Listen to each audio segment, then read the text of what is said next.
Luz. Última vez que eu peço hoje a palavra, presidente. Fique tranquilo. Senhor presidente, senhoras e senhores vereadores, esse projeto de lei aportou ao nosso gabinete, através da presidente da Associação TEA Juntos, a senhora Jussara Monteiro Cavalcante, na qual está nos acompanhando, inclusive, pelas redes sociais. E é uma demanda que eu conversei também com o CDL, a Rita me procurou, e até para entender um pouco melhor sobre esse projeto, que já ocorreram vários casos das pessoas que têm transtorno espectro autista, que em um comércio ou que outro que frequentam acabam sendo discriminadas e tratadas mal. A gente sabe, eu expliquei para a Rita, que 99% do comércio não é assim e não trata mal assim.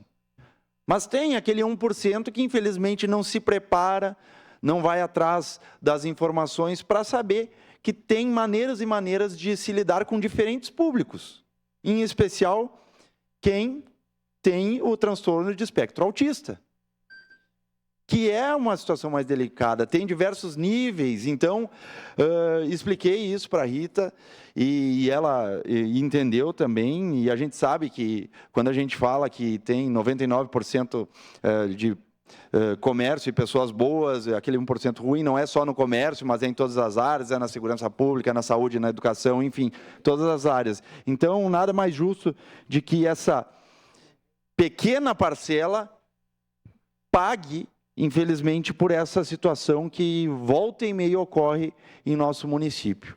São casos específicos, pequenos, mas de grande importância e relevância para quem sofre com essa situação, que sente na pele e que não basta ter essa questão do transtorno espectro autista, mas também passa por essas, vamos chamar assim, por essa discriminação ou dentre outras coisas mais. Então fica aqui nosso apelo, nosso pedido, para que os nobres pares também aprovem mais esse projeto de lei. Obrigado, presidente. Obrigado.